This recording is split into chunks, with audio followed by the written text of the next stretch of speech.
metal guitar technique that if you get this down, it will take you from beginner to intermediate very quickly. But there's also a certain way you can implement this technique that will take you from intermediate to far beyond very quickly. We're going to cover that in this video, in this lesson. We're going to jump right in, but real quick, if you're part of the Jason Stallworth Guitar Academy, thank you so much, by the way. Grab your tabs and your backing tracks for this lesson. Those are out there. Just log in and get those.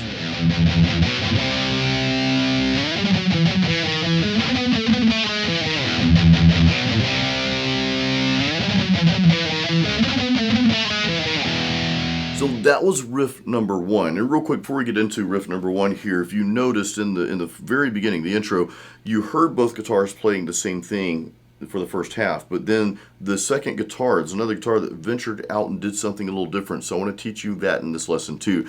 So what we're doing is, of course, we're in standard tuning, most of you know that, but we're just starting out with the E, palm muting, and then we're going to go to a B and a C.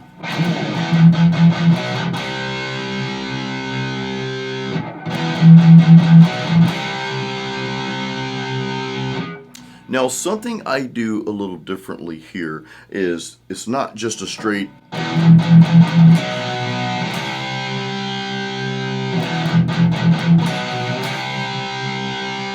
I'm not doing that. I actually do a little slight palm mute just across the strings before going to C. So from the B power chord to the C power chord, listen to the little chop you'll hear in the middle.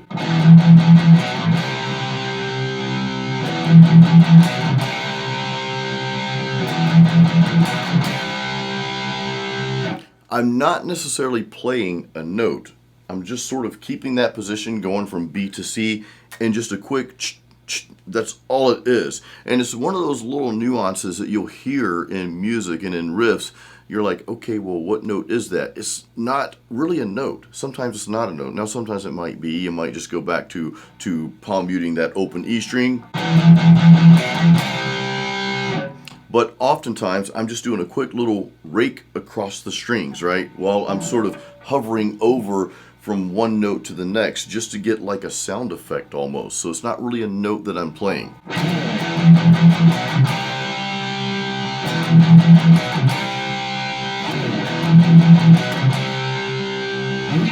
All right, next we go to this killer little riff, and this is where we get into the galloping, but it's not your traditional gallop. You know, our traditional gallop is 1, 2, 3, like this here.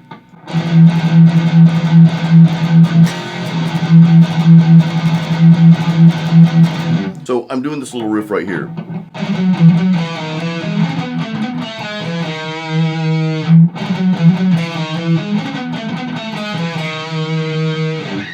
Now, the notes themselves, let's talk about the notes real quick. Let's go through that real quick, because once we have this down, then it's kind of easy to piece together. We're not really playing a whole lot of notes, okay? We're on the A string and also the D string. Those are the notes we're going to be playing. The frets that we're playing here are going to be frets A string 10, 9, 7. We're also going to throw the 6th fret in there as well.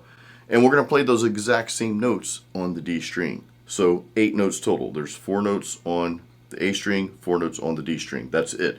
10, 9, 7, and then we throw in a little 6 for that wicked sensation. So here's what we're doing. We're starting out, this is where the galloping really takes everything to your next level, is we're starting out by galloping the 10th fret, but we're not galloping that entire note, 1, 2, 3.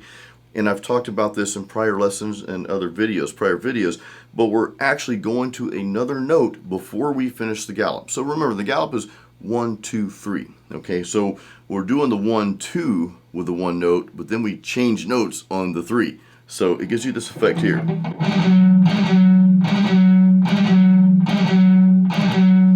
1, 2, and on that third pick, that downward motion, we're changing the note. So it gives it this really cool.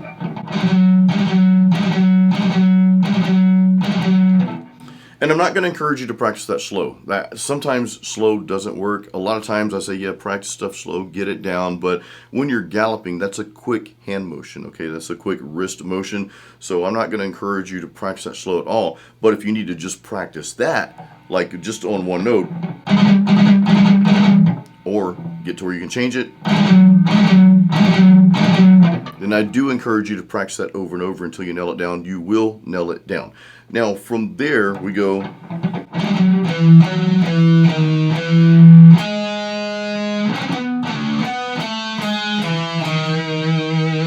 I will throw the tabs up for that part. I didn't put the tabs up for the palm beating power chords. It's kind of easy, but I'll throw the tabs up for this part here. Let's go through that. We called the notes out. You know what the notes are. We got the technique down. You know that now. So let me just run through this as slow as we possibly can, and I'll throw the tabs up here. Let's go through this a couple of times.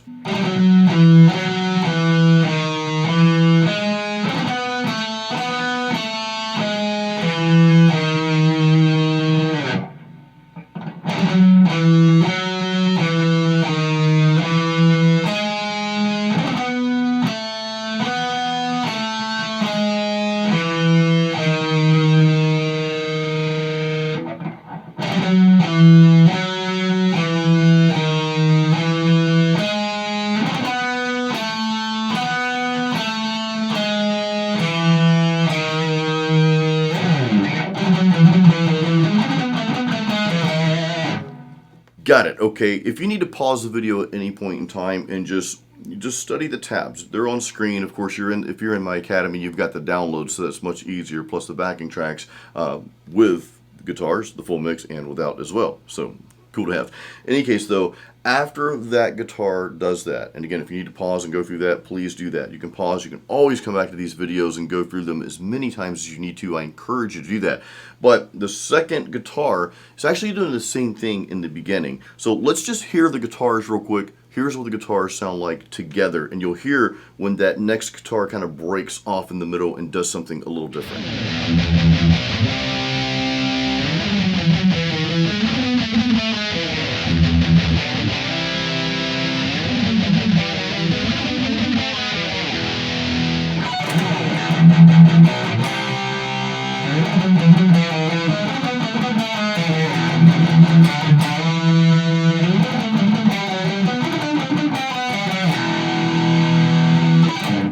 So as you saw and just heard, we break off that second time around, and that guitar starts to do something a little different.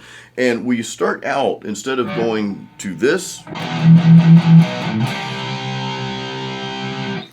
we do a harmonizing string skip, which is pretty cool. So I say harmonizing because now we're harmonizing with what the other guitar is doing. That's playing a B and a C, but we're going to be playing with the second guitar a D and an E, which is going to harmonize with that.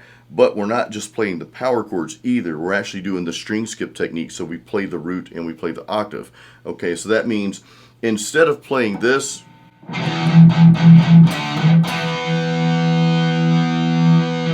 we're doing this.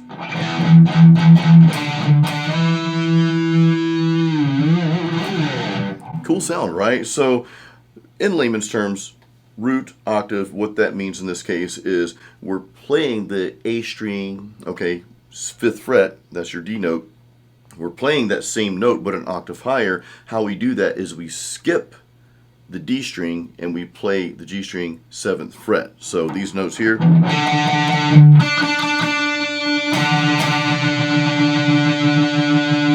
And then of course we move that up a whole step, which gives you this.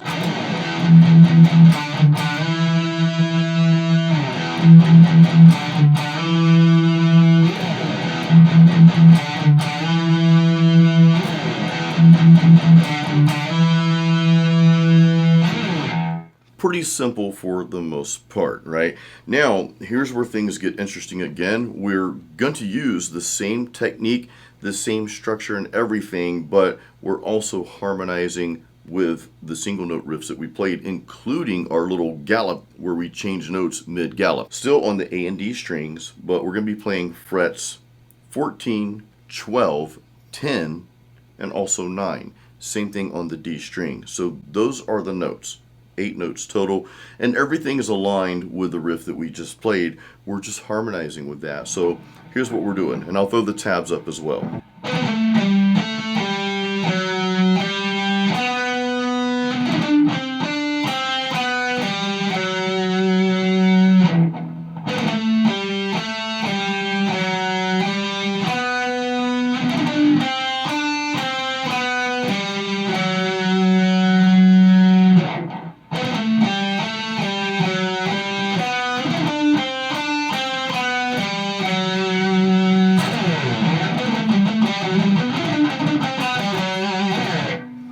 remember, you can pause the video at any time. I encourage you to do that. Go back and just get these notes down. That's why I like to call out the frets first that we're playing. You see, okay, we simplify things. If you simplify things up here, all right, just 4 notes on each string, not a big deal. It's just a matter of, in what sequence. That's really it. And of course, getting that galloping where you change the note mid-gallop, that's just a really cool technique.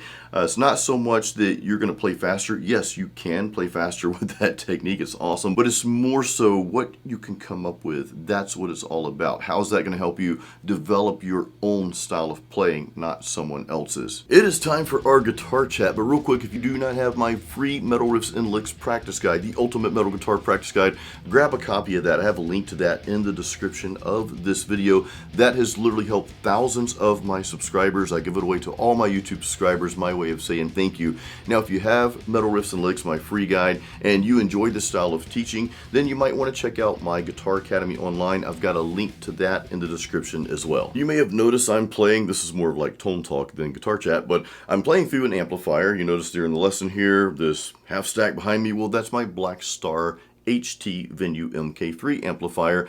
And if you've been watching my channel for, I don't know, the past couple years, I got this amplifier a while back. I think probably a couple years ago. Now, it was a sponsorship at that time. I'm not sponsored by Black Star, but this amp was kind of like a one-off deal that I did with them. So yeah, it's a great amplifier. However, it kind of like stopped working in the middle of practice earlier this year, and it just took me this long to get it into the shop. So I just wanted to showcase that real quick. I'm not really sure what happened to it. I was practicing, as you know, if you're in the area, in the Tampa Bay area, I played the Bar Festival. My band played the Bar Festival under Jason Stallworth. I always recruit other musicians to learn the songs off my latest album or whatever, and we go out there and play. Always have a good time. Big shout out to Drew from the Drinking with Drew show. He was on rhythm guitar with me. I had Must Not Kill's drummer, William James. He also does a lot of different music projects. He was on drums, great drummer. And I had Daniel Santana. He's been playing with Rashtack and Precipice and a few other bands for a while now. Great bass player, so thank you guys for jamming with me. Before that, we were practicing, of course, and all of a sudden the amp just stopped working. Like, I had no clue what happened. The light was on, everything was on. Now, I always consider it to be my fault when something happens. I always blame myself first, because I believe if you blame yourself, hey, it's my fault, what could I have done differently? You're always in control of the situation rather than, oh, this crappy amp or this person or that or this event or whatever. I try not to base, what I'm going through, I try not to base it off the circumstance. I first think, what did I do and how can I prevent this from happening? And even if it was the fault of something else, well, what can I do next time to prevent that? I always take those measures in my mind first. I didn't do that in my younger years, and that led to a lot of downfall. Story for another time, maybe not, because anyway, so let's not go down that road. The amp stopped working, and it just took me this long to get it to the shop. Now, for the show that we did, they actually had amps on stage, and I just hooked one of my pedals up to the amps. I think we were playing through Marshalls. But yeah, so that we're covered in that regard. But yeah, I just kind of let it sit around, not working for all this time, and then several months go by. I'm like, let me take this to the shop, see if they can fix this thing. So I took it to Sound Technology Incorporated in Tampa, Florida. They do work on all electronics practically, and amplifiers too. So if you need work done, they're good folks to go to. I do believe they said it was blown fuse, and they checked out a few other things. We don't know the root cause of the situation, so I have no clue what I did to make the fuse blow. Really don't know, so I wish I did. In any case, I've got the amplifier back, so it's over here in the corner, and it's just good to have an amplifier, I don't crank this thing up. I know it's a 100-watt amp, but they have like a 10-watt feature on here, so you can dial it down, and it still gets a really nice tone at a low volume, high gain and everything. So it's just good to have an amplifier in here. I get tired of playing through amp sims all the time, and even the pedal, I've got a little pedal over here. Actually, it's a Black Star Dual Distortion. That was another kind of one-off deal I did with them. And I'll do that from time to time, guys. I'll promote a piece of gear, whether it be an amp or pedal or something like that. If it's something that I think I'm going to like, I'm happy to promote it. Of course, there's a return for me on that as well. That's part of how I make my living. But yeah, it's a great amplifier. Is it my absolute favorite in the whole wide universe amplifier? Probably not. I think even with the gain on here, the high gain, I still really need a booster pedal in front of it. Not a big deal, but then that will give me that edge I need. Whereas the EVH 5153 amplifier series you do not need a booster pedal in front of those amplifiers. So if there's one thing I could change about this amp, it would be that. It's like, man, I wish you guys would have just went a little bit further with the gain on here, so I don't need a pedal. But all that said, I mean, it's a 3-channel amplifier. You've got clean channel, you've got 2 overdrive channels, and then each of the overdrives you have a voicing on that as well. So that's almost like 2 other channels that you get with it. So anyway, I'm just glad to have it back in the corner over here. It's in my corner now. So I hope this video did help you. We learned a lot today, and I hope you can take this, and again, I want you to add your own flavor to this. Now real quick, if you do not have my free practice guide, Metal Riffs and Licks, I talked about that earlier, do grab a copy of that. I give that away to all of my YouTube subscribers, so it's my way of saying thank you for hanging out with me here. If you already have the guide and you like this style of teaching, my style of presenting things, it resonates with you and you feel that you can take your playing to that next level, whatever level that may be, then consider joining the Jason Stallworth Guitar Academy. I've got many students in there, and they're all progressing. I see them progressing and they're having a great time, so consider that, but get the free stuff first. I encourage you, get my free Metal Riffs and Licks first, watch some more of my YouTube videos, make sure that you and I are right for each other before you join. On that note, no pun intended, until the next video, guys, keep it metal and keep playing music.